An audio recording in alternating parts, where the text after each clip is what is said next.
Karnataka news beat follow ಮಾಡಿ, subscribe ಮಾಡಿ. ಒಂದು ದೊಡ್ಡ ಆಲದ ಮರ, ಆ ಆಲದ ಮರದ ಕೆಳಗಡೆ ಅನೇಕ ಗಿಡಗಳು. ಆಲದ ಮರ ನೋಡ್ತಾ ಇರುತ್ತೆ ಯಾವ್ಯಾವ ಗಿಡ ಹೇಗೆ ಬೆಳೀತಾ ಇದೆ ಅಂತ. ಇವತ್ತು ಸುಂದರ್ ರಾಜ್ ಅವರು 250 ಚಿತ್ರಗಳನ್ನು ಪೂರೈಸಿರೋಂಥ ಖುಷಿಯಲ್ಲಿ ಇದ್ದಾರೆ. ಆಲದ ಮರವನ್ನು ಸುಂದರ್ ರಾಜ್ ಸರ್ಗೆ ಹೋಲಿಸ್ತೀನಿ, ಆ ಒಂದು ಪುಟ್ಟ ಗಿಡವನ್ನು ಮೇಘನಾ ರಾಜ್ ಅವ್ರಿಗೆ ಹೋಲಿಸ್ತೀನಿ. ಮೇಘನಾ ರಾಜ್ ಅವರು ಒಂದು ಮೆಮೊರೇಬಲ್ ಟಾಕ್ ತಗೊಳ್ಳೋದಕ್ಕೆ ನಮ್ಮ ಜೊತೆ ಜಾಯ್ನ್ ಆಗಿದ್ದಾರೆ, ಮಾತಾಡಿಸ್ತಾ ಹೋಗ್ತೀನಿ. 250 ಸಿನಿಮಾ, 75 ವರ್ಷ, ಒಂದು ದೊಡ್ಡ ಲೆಗಸಿ, ಒಂದು ದೊಡ್ಡ ಇತಿಹಾಸ. ಇವತ್ತು ಪ್ರೋಗ್ರಾಮಲ್ಲಿ ಕೂತ್ಕೊಂಡು ನೋಡ್ತಾ ಇರುವಾಗ ನಿಮಗೂ ಕೂಡ ಎಲ್ಲ ರೀಕಾಲ್ ಆಗಿರುತ್ತೆ. ಏನಕ್ಕೆ ನೀವು ತುಂಬ ಚಿಕ್ಕ ವಯಸ್ಸಿಂದಾನೇ ಸುಂದರ್ ರಾಜ್ ಸರ್ ಸಿನಿಮಾ ಪ್ರೀತಿಯನ್ನು ನೋಡ್ಕೊಂಡು ಬೆಳೆದಿರೋರು. How blessed you are? Blessed ಅಂತ ನಾವು ಕೆಲವು ಸತಿ ಏನಾಗುತ್ತೆ, ನಾವು ಜೀವನದಲ್ಲಿ ನಮಗೆ ಏನೇನು ಸಿಕ್ಕಿರಲ್ವೋ ಅದನ್ನು ಮಾತ್ರ ನಾವು ಯೋಚನೆ ಮಾಡ್ತಿರ್ತೀವಿ. But we forget that the biggest blessings ನಮ್ಮ ಲೈಫಲ್ಲಿ ನಮ್ಮ ಮನೆಯಲ್ಲೇ ಇರ್ತಾರೆ, ನಮ್ಮ ಪಕ್ಕದಲ್ಲೇ ಇರ್ತಾರೆ, ನಮಗೆ ಬೇಕಾದವರೇ ಇರ್ತಾರೆ, ನಮ್ಮ ಫ್ಯಾಮಿಲಿಯವರೇ ಆಗಿರ್ತಾರೆ ಅಂತ. ಇವತ್ತು ಇಂಡಸ್ಟ್ರಿಯಲ್ಲಿ ಮೇಘನಾ ರಾಜ್ ಏನೇ ಹೆಸರು ಮಾಡಿದ್ರು ಅದಕ್ಕೆ ಇಬ್ಬರು ಕಾರಣ ಇದ್ದಾರೆ. That is my mother and father. ನನಗೆ ಹೆಣ್ಮಕ್ಳಿಗೆ ಯೂಶ್ವಲಿ ಹಂಚ್ಕೊಳ್ಳೋದಕ್ಕೆ ಎಲ್ಲ ಅಮ್ಮಂದಿರ ಹತ್ರ ಬೇಗ ಹೇಳ್ಕೊತೀವಿ ಎಲ್ಲನೂ. ಬೆಳೀತಾ ಅಪ್ಪ ಹತ್ರ ಅಷ್ಟೊಂದು ಹಂಚ್ಕೋತಿರ್ಲಿಲ್ಲ, ಬಟ್ ಅವರ ಮಾತುಗಳನ್ನು ನಾನು ಕೇಳ್ತಾ ಇದ್ದೆ. ಸೊ ನೀವು ಹೇಳಿದ್ರಲ್ಲ ಆಲದ ಮರ ಅಂತ, ಅವರ ಜರ್ನಿನ ನೋಡಿಕೊಂಡೇ ಬೆಳೆದಿದ್ದು, ಅವರ ಸಿನಿಮಾಗಳೆಲ್ಲ ನೋಡಿ ನಾನು ಇನ್ಸ್ಪೈರ್ ಆಗಿ ನಾನು ಆ್ಯಕ್ಟ್ರೆಸ್ ಆಗಬೇಕು ಅಂತಲೇ ಅಂದ್ಕೊಂಡಿದ್ದು. Because my parents were in films. ನನಗೆ ಸಿನಿಮಾ ಬಿಟ್ಟು ಬೇರೆ ಯಾವ ಜಗತ್ತು ಗೊತ್ತಿರಲಿಲ್ಲ, ಗೊತ್ತು ಮಾಡ್ಕೊಳ್ಬೇಕು ಅಂತ ನಾನು ಪ್ರಯತ್ನನೂ ಮಾಡಲಿಲ್ಲ ಆ್ಯಕ್ಚುಲಿ. ಸೊ ಇವತ್ತು ನನ್ನ ಪ್ರೆಸ್ ಮೀಟಲ್ಲಿ ಹೇಳಿದೆ, ನನಗೆ ನನ್ನ ತಂದೆ ಇಷ್ಟು ವರ್ಷವೂ ಅವರು ಪೋಷಕ ಪಾತ್ರ, ಖಳನಾಯಕನ ಪಾತ್ರ, ಕೆಲವು ಸಿನಿಮಾಗಳಲ್ಲಿ ನಾಯಕನ ಪಾತ್ರ ಎಲ್ಲ ಮಾಡಿದರು. 75ನೇ ವಯಸ್ಸಲ್ಲಿ ಅವರ 250ನೇ ಸಿನಿಮಾದಲ್ಲಿ ಅವರು ನಾಯಕ ನಟನಾಗಿ ಮಾಡಿದ್ದಾರೆ. ಆ್ಯಂಡ್ ಎಲ್ರಿಗೂ ಆ ಅದೃಷ್ಟ ಇರುತ್ತೋ ಇಲ್ವೋ ಗೊತ್ತಿಲ್ಲ, ಬಟ್ ನನ್ನ ತಂದೆಗೆ ಇವತ್ತು ಆ ಅದೃಷ್ಟ ಬಂದಿದೆ. ಅವರು ಯಾವತ್ತೂ ಸಿನಿಮಾ ರಂಗದ ಮೇಲಾಗಿರಲಿ, ಅವರನ್ನು ಬೆಳೆಸ್ತಾ ಬಂದಿರೋ ಆಡಿಯನ್ಸ್ ಮೇಲಾಗಿರಲಿ, ಅವರ ಜೊತೆ ಬೆಳೆದಿರೋ ಕಲಾವಿದರ ಬಗ್ಗೆ ಆಗಿರಲಿ, ಅವ್ರಿಗೆ ಯಾವತ್ತೂ ನನ್ನ ಕೈ ಬಿಟ್ಟಿದ್ದಾರೆ, ನನ್ನ ಕೆರಿಯರ್ ಇಷ್ಟೇ, ನಾನು ಇಷ್ಟೇ ಮಾಡೋದು ಅಂತ ಅವ್ರು ಯಾವತ್ತೂ ಅಂದ್ಕೊಂಡಿಲ್ಲ. ಓಕೆ, ಇದಾದಮೇಲೆ ನೆಕ್ಸ್ಟ್ ಏನು, that inspired him, that inspired me. ನಾವು ಸಾಮಾನ್ಯವಾಗಿ ಇಂಡಸ್ಟ್ರಿಯಲ್ಲಿ ನೋಡ್ತೀವಿ, ಯಾವ ಕಲಾವಿದ ಶ್ರದ್ಧೆ ಭಕ್ತಿಯಿಂದ ಕೆಲಸ ಮಾಡ್ತಾ ಹೋಗ್ತಾನೆ, ಹಾಗೆ ಅವಕಾಶಗಳ ಬಾಗಿಲು ಅವನಿಗೆ ಓಪನ್ ಆಗ್ತಾ ಹೋಗುತ್ತೆ. ನಾವು ಇವತ್ತಿನ ಕಾಲಘಟ್ಟದಲ್ಲಿ ನಿಂತ್ಕೊಂಡು ಯೋಚನೆ ಮಾಡಿದ್ರೆ ಕಾಲ್ ಶೀಟ್ ಮೇಲೆ ವರ್ಕ್ ಮಾಡೋವಂಥ ಆರ್ಟಿಸ್ಟ್ಗಳನ್ನೂ ನಾವು ನೋಡ್ತೀವಿ. ಈಗ ಬೆಳಗ್ಗೆ 7 ಗಂಟೆಗೆ ಕರೆದ್ರೆ ಆರಾಮಾಗಿ ಟಿಫನ್ನು ಸ್ನಾನ ಮುಗಿಸ್ಕೊಂಡು 10 ಗಂಟೆಗೆ ಬರುವಂಥ ಕಲಾವಿದರುಗಳು ಇರ್ತಾರೆ. ಆದರೆ ಸುಂದರ್ ರಾಜ್ ಸರ್ ಜರ್ನಿ ನೋಡಿದ್ರೆ, ಅವರ ಸಿನಿಮಾ ಉತ್ಸಾಹ ನೋಡಿದ್ರೆ, ಇವತ್ತಿನ ಜನ್ರೇಷನ್ ಏನೆಲ್ಲ ಫ್ಯಾಕ್ಟರ್ಗಳನ್ನ ಅಡಾಪ್ಟ್ ಮಾಡ್ಕೋಬೇಕು ಅನಿಸುತ್ತೆ ಅವರಿಂದ? ನನಗೆ ಅನಿಸೋದು ಏನಂದರೆ, ಮೊದಲನೇದಾಗಿ ನಾವು ಒಂದು ಕೆಲಸ ಮಾಡ್ತಿದ್ದೀವಿ, ಸಿನಿಮಾ ಮಾಡ್ತಿದ್ದೀವಿ ಅಂದರೆ ಅದರಲ್ಲಿ ಒಂದು ಬಂಡವಾಳ ಅಂತ ಹಾಕಿರ್ತಾರಲ್ಲ ಪ್ರೊಡ್ಯೂಸರು, ಅವರು ಎಲ್ಲನೂ ಬಿಟ್ಟು ಸೋಲ ಮಾಡಿ ಎಷ್ಟೋ ಸತಿ ಫ್ಯಾಮಿಲಿಗಳಿಗೆ ಎಷ್ಟೋ ಕಷ್ಟ ಆಗಿರುತ್ತೆ. ಮನೇಲಿ ಊಟ ಕೊಡೋಕ್ಕಾಗದೇ ಇರ್ಬೋದು, ಪ್ರೊಡಕ್ಷನಲ್ಲಿ ಬಿರಿಯಾನಿ ತಂದು ಹಾಕ್ತಿರ್ತಾರೆ. ಒಂದು ಸಿನಿಮಾ ಆಗಬೇಕು, ಅಲ್ಲಿರೋ ನಟರು ಚೆನ್ನಾಗಿರಬೇಕು, ಅಲ್ಲಿರೋ ಟೆಕ್ನಿಷಿಯನ್ಸ್ ಚೆನ್ನಾಗಿರಬೇಕು ಅಂಥ ನಿರ್ಮಾಪಕರಿಗೆ ನಾವು ಫಸ್ಟು ಬೆಲೆ ಕೊಡಬೇಕು. ಯಾಕಂದರೆ ಇವತ್ತು ಆಮೇಲೆ ಎಲ್ಲೆಲ್ಲಿ ನಮಗೆ ಆ್ಯಸ್ ಅನ್ ಆ್ಯಕ್ಟರ್ ನಮಗೆ ಎಲ್ಲೆಲ್ಲಿ ಉಳ್ಸೋಕ್ಕಾಗತ್ತೆ ಒಂದು ನಿರ್ಮಾಪಕರಿಗೆ, ಅದು ನಾವು ಅದನ್ನು ಹೆಲ್ಪ್ ಮಾಡ್ತಾ ಬರಬೇಕು. That's what I feel. ಯಾಕೆಂದರೆ ನಮ್ಮ ತಂದೆ ತಾಯಿ ಅದನ್ನು ಮಾಡ್ತಾ ಬಂದಿದ್ದಾರೆ. ನಮಗೆ ಅನ್ನೋದು ಒಂದು ಆರ್ಟಿಸ್ಟ್ಗೆ ಓಕೆ, ನಾವೇನೋ ಒಂದು ರೆಮ್ಯುನರೇಷನ್ ಅಂತ ಕೇಳ್ತೀವಿ, ಅದನ್ನು ಕೊಡ್ತಾರೆ. ಅದನ್ನು ಬಿಟ್ಟು ಕೆಲವು ಒಂದು ಫೆಸಿಲಿಟೀಸನ್ನು ಕೇಳ್ತೀವಿ, ಕೊಡ್ತಾರೆ. ಅದನ್ನು ಮೀರಿ ಒಂದು ಫಾರ್ ಗ್ರಾಂಟೆಡ್ಡಾಗಿ ಒಂದು ನಿರ್ಮಾಪಕನ ತೊಗೊಂಡು ಅವರಿಗೆ ನಾವು ಒಂಥರ ಮಿತಿ ಮೀರಿ ಖರ್ಚು ಮಾಡಿಸಿದ್ರೆ ಆ ನಿರ್ಮಾಪಕರು ಉಳಿಯೋಕ್ಕಾಗತ್ತಾ? It is not possible. ಸಿನಿಮಾಗೆ ಬೇಕಾದರೆ ಖರ್ಚು ಮಾಡಿಸೋಣ, ನಿರ್ಮಾಪಕರ ಬಗ್ಗೆ ಯೋಚನೆ ಮಾಡೋಣ. Let us be on time, let us make sure ನಾನೊಂದು ಸಿನಿಮಾ ಕಮಿಟ್ ಆಗಿದ್ದೀನಿ ಅಂದರೆ ಆ ಸಿನಿಮಾನ ನಾನು ಕರೆಕ್ಟಾಗಿ ಮುಗಿಸ್ಕೊಡೋದು ಒಂದು ಕಲಾವಿದರ ಜವಾಬ್ದಾರಿ. ಅದು it is not just a producer, director ಅಲ್ಲ. All the actors in the film equal responsibility ಇರುತ್ತೆ. ಐ ಥಿಂಕ್ ಈ ಜನ್ರೇಷನ್ನಲ್ಲಿ ಬರ್ತಿರೋವಂಥ ಆ್ಯಕ್ಟರ್ಸ್ ಅದನ್ನು ಸ್ವಲ್ಪ ತೊಗೋಬೇಕು ಅಂತ ಅನ್ಸುತ್ತೆ ನನಗೆ.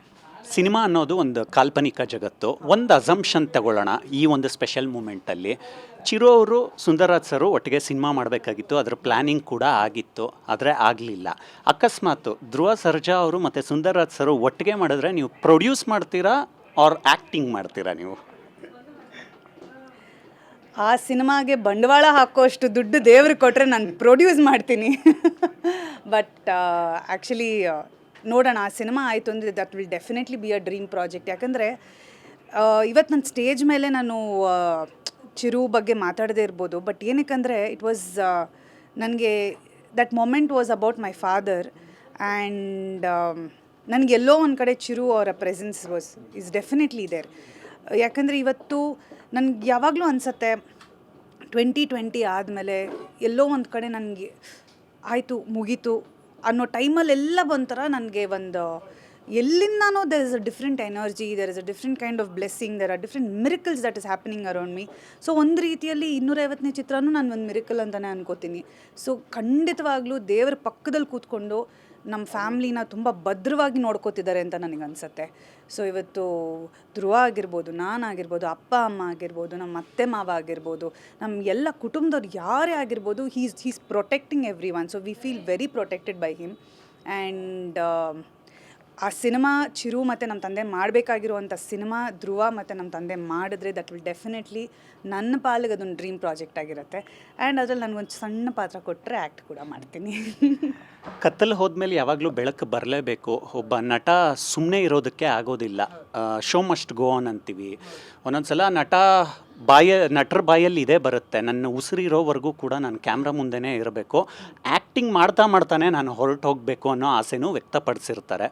ಮೇಘ್ನಾ ರಾಜ್ ಅವರು ಮುಂದಿನ ಹೆಜ್ಜೆ ಏನು ಇಡ್ತಾರೆ ಅನ್ನುವಂಥ ಒಂದು ಕುತೂಹಲ. ನಿಮ್ಮ ಕಮ್ಬ್ಯಾಕ್ ಬಗ್ಗೆ ನೀವು ಯಾವ ಥರ ಯೋಚನೆ ಮಾಡ್ತಾ ಇದ್ದೀರಾ? ಅಂದರೆ ಯಾವ ಯೋಚನೆಗಳು ಬರುತ್ತೆ ನಿಮಗೆ? ಯಾವ ಥರ ಸಿನಿಮಾ ಇಂಡಸ್ಟ್ರಿಯಲ್ಲಿ ಸಿನಿಮಾಗಳು ಬರ್ತಿದೆ, ನಾನು ಯಾವ ಥರ ಪ್ರೆಸೆಂಟ್ ಆಗಬೇಕು ಅನ್ನೋದನ್ನು ಡೀಪಾಗಿ ಯೋಚನೆ ಮಾಡ್ತಿದ್ದೀರಾ ಏನಾದರೂ? There is no word come back. ನನಗೆ I have always been here. ನಾನು ಎಲ್ಲೂ ಹೋಗಿಲ್ಲ, ನಾನು ಇಲ್ಲೇ ಇದ್ದೀನಿ. ಸೊ ನಾನು ಇಲ್ಲೇ ಇರೋವಾಗ there is no come back as such. ನಾನು ಸಿನಿಮಾಗಳು ಮಾಡ್ತಿದ್ದೀನಿ. ನಿಮಗೆ ಗೊತ್ತಿರೋ ಹಾಗೆ ಮಲಯಾಳಮಲ್ಲಿ ಒಂದು ಸಿನಿಮಾ ಮಾಡಿದ್ದೀನಿ, I am doing jailer 2. And ಕನ್ನಡದಲ್ಲಿ ಸಂಗೀತ ಬಾರ್ ಆ್ಯಂಡ್ ರೆಸ್ಟೋರೆಂಟ್ ಅನ್ನೋ ಒಂದು ಸಿನಿಮಾ ಈಗ ಮುಗಿಸಿದ್ದೀನಿ. ಆ್ಯಂಡ್ ಅದರದ್ದು ಈಗ ಡಬ್ಬಿಂಗ್ ನಡೀತಿದೆ. ಆ್ಯಂಡ್ ಅಫ್ಕೋರ್ಸ್ 2022 ಅಲ್ಲಿ ತತ್ಸಮ ತದ್ಭವ ಬಂತು. So I have not gone anywhere. ನಾನು ಸಿನಿಮಾ ರಂಗದಲ್ಲೇ ಇದ್ದೀನಿ, ಜಗತ್ತಲ್ಲಿದ್ದೀನಿ. ಈಗ ಕ್ವಾಟ್ಲೆ ಕಿಚನ್ ಅನ್ನೋ ಒಂದು ರಿಯಾಲಿಟಿ ಶೋನ ಮಾಡ್ತಿದ್ದೀನಿ. So there is a lot of things I am doing. I have never stayed away from the silver screen. I will never stay away from the silver screen because ಆಗಲ್ಲ ನನಗದು. I need to be here. This is my bread butter ಎಲ್ಲನೂ. ನೀವು mobile ತುಂಬ use ಮಾಡ್ತಾ ಇರ್ತೀರಾ. ನಾವು ತೆಗೆದು ನೋಡಿದಾಗ ನಿಮ್ಮ ಮತ್ತು ರಾಯನ್ ಅವರ ರೀಲ್ಸ್ಗಳು ನೋಡೋವಾಗ ತುಂಬ ಪ್ರೀತಿ ಸಿಗ್ತಾ ಇದೆ, ನಿಮಗೊಂದು ಸಮಾಧಾನದ ಮಾತುಗಳು ಸಿಗುತ್ತೆ. ಅದನ್ನೆಲ್ಲ ಕೇಳಿದಾಗ ಹೇಗೆ ತೆಗೆದುಕೊಳ್ಬೇಕನ್ಸುತ್ತೆ ಅಷ್ಟು ಪ್ರೀತಿನ, ಅಂಥ ಒಂದು ಸಮಾಧಾನದ ಮಾತುಗಳನ್ನು? ನಾವು ಯಾವಾಗಲೂ ಇಂಟರ್ನೆಟ್ಟಲ್ಲಿ ಬರೀ ಟ್ರೋಲಿಂಗ್ ಬಗ್ಗೆ ಮಾತಾಡ್ತೀವಿ. ಕೆಲವು ಕಡೆ of course trolling I have also been victim to it. But ನನಗೇನಂದರೆ ಅಂಥವ್ರಿಗೆಲ್ಲ ನಾವು ರಿಯಾಕ್ಟ್ ಮಾಡೋದು ಬಿಟ್ಟು ನಮಗೆ ಒಂದು ದಿನದಲ್ಲಿ ನನಗೆ ಸಾವಿರಾರು ಪಾಸಿಟಿವ್ ಮೆಸೇಜಸ್ ಬರುತ್ತೆ. ನನಗೆ ಎಲ್ಲದಕ್ಕಿಂತ ಇಂಪಾರ್ಟೆಂಟ್ ಏನಂದರೆ ನನ್ನ ಮಗನಿಗೋಸ್ಕರ ಎಷ್ಟೋ ಜನರು ಪ್ರಾರ್ಥನೆ ಮಾಡ್ತಿದ್ದಾರೆ. ನನ್ನ ಮಗನಿಗೋಸ್ಕರ ಎಷ್ಟೋ ಜನರು ಪಾಸಿಟಿವ್ ವೈಬ್ಸ್ ಅಂತ ಹೇಳ್ತಾರೆ, ಅವನ ಬಗ್ಗೆ ಕೇಳ್ತಾರೆ, ಅವನ ಒಂದು ಬೆಳವಣಿಗೆನ ಅವರ ಮನೆ ಮಗ ಬೆಳೆದಷ್ಟು ಅವರು ಹರಿಸ್ತಾರೆ, ಅವ್ರಿಗೊಂದು ಬ್ಲೆಸ್ಸಿಂಗ್ ಮಾಡ್ತಾರೆ. For that I want to react.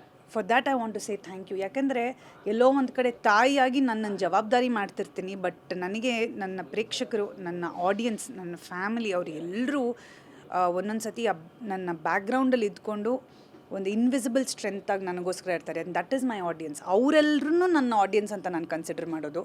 So ಅವರ blessings is so important and I will definitely react to it. ಕೊನೆಯದಾಗಿ ಎಲ್ಲರೂ ಕೂಡ ಇಂಡಸ್ಟ್ರಿ ಸಸ್ಟೈನಬಿಲಿಟಿ ಬಗ್ಗೆ ಮಾತಾಡ್ತಾ ಇದ್ದಾರೆ. ಸಿನಿಮಾಗಳು ಉಳ್ಕೊಂಡ್ರೆ ಮಾತ್ರ ಸಿನಿಮಾ ಚಿತ್ರೋದ್ಯಮ ಜೀವಂತಕ್ಕೆ ಉಳಿಸ್ಕೊಳ್ಳೋದಕ್ಕೆ ಸಾಧ್ಯವಾಗುತ್ತೆ ಅಂತ. ದೊಡ್ಡ ದೊಡ್ಡ ಸಿನಿಮಾಗಳು ಲೈನಪ್ಪಲ್ಲಿದೆ, ಕೆಲವು ಕಂಟೆಂಟ್ಗಳು ಕೂಡ ಬರ್ತಾ ಇದೆ. ಈ ವರ್ಷ ಯಾವ ರೀತಿ ಸರ್ಪ್ರೈಸ್ ಆಗಿ ಇರಬೇಕು ಅನಿಸುತ್ತೆ ನೀವು ಆಡಿಯನ್ಸ್ ಆಗಿ ನಿಂತ್ಕೊಂಡು ನೋಡಿದಾಗ Sandalwood? I am being very blunt ಈ ವಿಷಯದಲ್ಲಿ. ಈ ವರ್ಷ ನನಗೆ ಸರ್ಪ್ರೈಸ್ ಅನ್ಸೋದು ಯಾವಾಗ ಅಂದರೆ ಕನ್ನಡ ಸಿನಿಮಾನ ಕನ್ನಡಿಗರು ಅವರ ಜೊತೆಲಿರೋ ಬೇರೆ ಭಾಷೆಯವ್ರನ್ನ ಕರ್ಕೊಂಡು ಥಿಯೇಟ್ರಿಗೆ ಬಂದು ಸಿನಿಮಾನ ನೋಡಿದಾಗ. ಯಾಕೆಂದರೆ we are giving very good films. Kannada cinema ಯಾವುದ್ರಲ್ಲೂ ಕಮ್ಮಿ ಇಲ್ಲ. ಓಕೆ, ಒಂದಷ್ಟು ವರ್ಷದಲ್ಲಿ ಹೇಳ್ತಿದ್ರು ಕನ್ನಡ ಸಿನಿಮಾ ಇದು ಕ್ವಾಲಿಟಿ ಚೆನ್ನಾಗಿಲ್ಲ ಅಂತಿದ್ರು, ಕತೆ ಚೆನ್ನಾಗಿಲ್ಲ ಅಂತಿದ್ರು, ಇವ್ರು ಸರಿ ಇಲ್ಲ ಅವ್ರು ಸರಿ ಇಲ್ಲ, ಬ್ಲೇಮ್ ಮಾಡೋಕ್ಕೆ ಒಂದು 100 ಕಾರಣ ಹುಡುಕ್ತಿದ್ರು. ಇವಾಗ ಒಳ್ಳೊಳ್ಳೆ ಸಿನಿಮಾ ಕೊಡ್ತಾಯಿದ್ದೀವಿ, ಒಳ್ಳೊಳ್ಳೆ ಕಂಟೆಂಟ್ ಇರೋ ಸಿನಿಮಾ ಕೊಡ್ತಾಯಿದ್ದೀವಿ. ಯಾಕೆ ಜನರು ಆ ಭಾಷೆಯಲ್ಲಿ ಆ ಥರ ಸಿನಿಮಾ ಬಂತು ಅಂದರೆ, ಇವತ್ತು ಚಾರ್ಜ್ ಶೀಟ್ನ ಬಂದು ನೋಡಿ. Before watching the film do not judge the industry. ನಾವು ನೂರಾರು ಒಳ್ಳೆ ಸಿನಿಮಾ ಕೊಟ್ಟಿದ್ದೀವಿ, ನೀವು ಅದರಲ್ಲಿ 2 ಕೆಟ್ಟ ಸಿನಿಮಾ ನೋಡಿರ್ತೀರ, ಯಾವುದೋ ಒಂದು. Every film may not be good.